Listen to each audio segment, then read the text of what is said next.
برنامج بأسماء الله الحسنى، معاذ الله أن يكونوا مثل هذا التشبيه وأن يسيئوا إلى هذه الأسماء، جوز.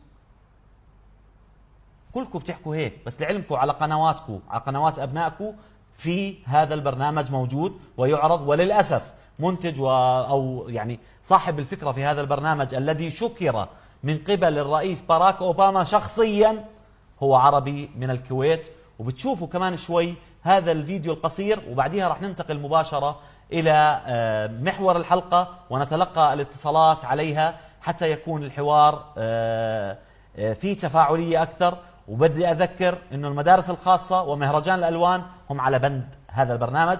خلينا نشوف هذه المقطوعة وبعديها نرجع للحديث حول الموضوع، حول الاستهزاء، الفيديوهات الخاصة أو البرنامج الخاص بالاستهزاء بالشعور الديني والمس بالذات الإلهية، وهو برنامج معروض على الشاشات. والآن الشباب إن شاء الله بيفرجونا هذا الفيديو، واللي إن شاء الله بعديها بننتقل إلى الحوار بشكل سريع حتى تدركوا ما هي المصيبة المعروضة على شاشات التلفاز في بيوتكم.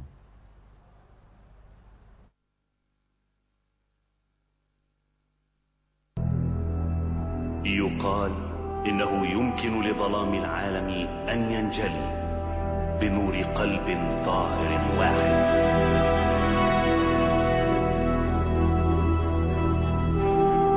فتخيل إذن الأمل الذي يمكن أن ينتشر إن اتحد 99 من أصحاب القلوب الطاهرة.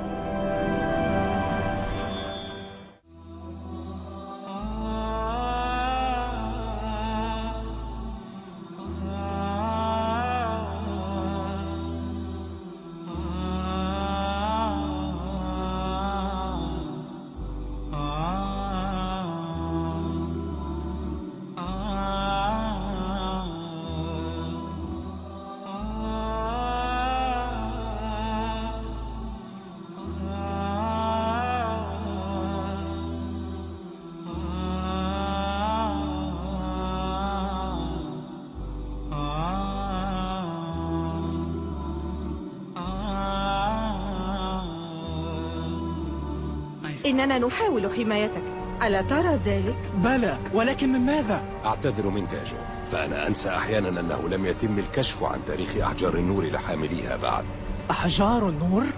نعم، أحجار النور يا جو. حجرك واحد من تلك الأحجار 99 التي تمنح حاملها قوة خارقة. نطلق على نواف اسم جبار لأن حجر النور الذي يملكه يجعله قويا. أما حجري فيجعلني أرى النور، لذا ينادونني نورا. إذن من أنا؟ من الآن أنت ضار. أنا ضار؟ رائع، هذا يعني أنني مؤذن. هاها بالتأكيد.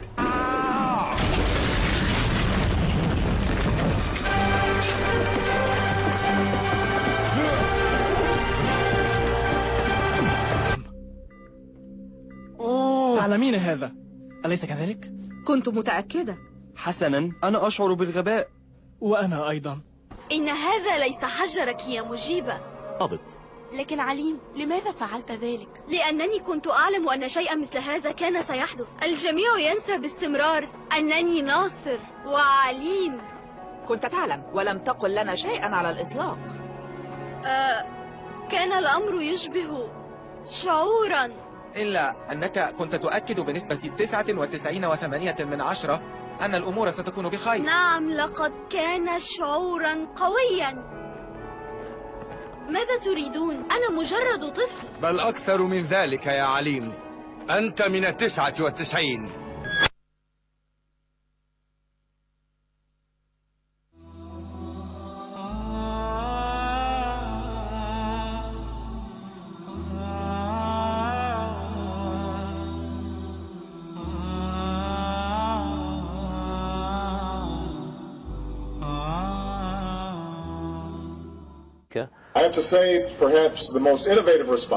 يجب القول إن الفكرة المبتكرة كانت من قبل الدكتور نايف المطوع من الكويت الموجود بيننا الليلة.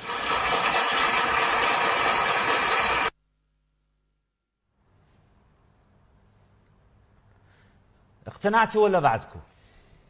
اقتنع اللي قاعد بيتفرج علي الليلة بأنه هذا الشيء منظم، ولا أنتوا بعدكم ما اقتنعتوا؟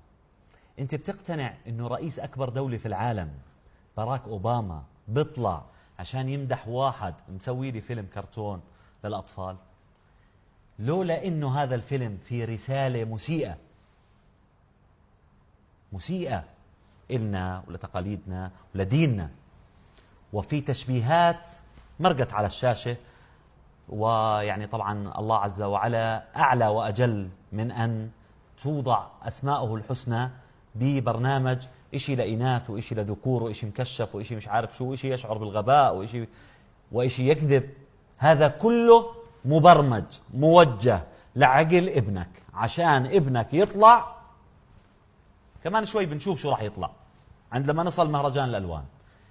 ما تقول لي هذا الشيء صدفة، هذا رئيس دولة طالع يعني تارك شو. تخيل هسه أنت الدكتور عبد الله نصور يترك كل شغله ويحكي عن سحبة بلالين. بتكون سحبة البلالين هاي اللي بتعرفوها أيام زمان بتكون فيها إشي. وكذلك الأمر، أمريكا تركت كل الدنيا وطلعت تمدح برنامج كرتون، والرئيس شخصيا، يا ريت وزير خارجية ولا الناطق باسم البيت الأبيض ولا. ليش؟ بدهم إيانا ننحل، بدهم إيانا نترك ديننا، بدهم إيانا نصير شعب يشجع الإباحية، نصير شعوب تسعى إلى الإباحية وتحللها وتبتعد عن دينها. وهنا أقصد الدين الإسلامي والمسيحي يعني وكل العرب، سواء بالدين الإسلامي أو الدين المسيحي. وأركز على الدين الإسلامي لأنه الرسالة واضحة وصريحة. ألعاب كرتون أطفال، لولا أنه البعض انتبه لهذا الموضوع مثل الشيخ العريفي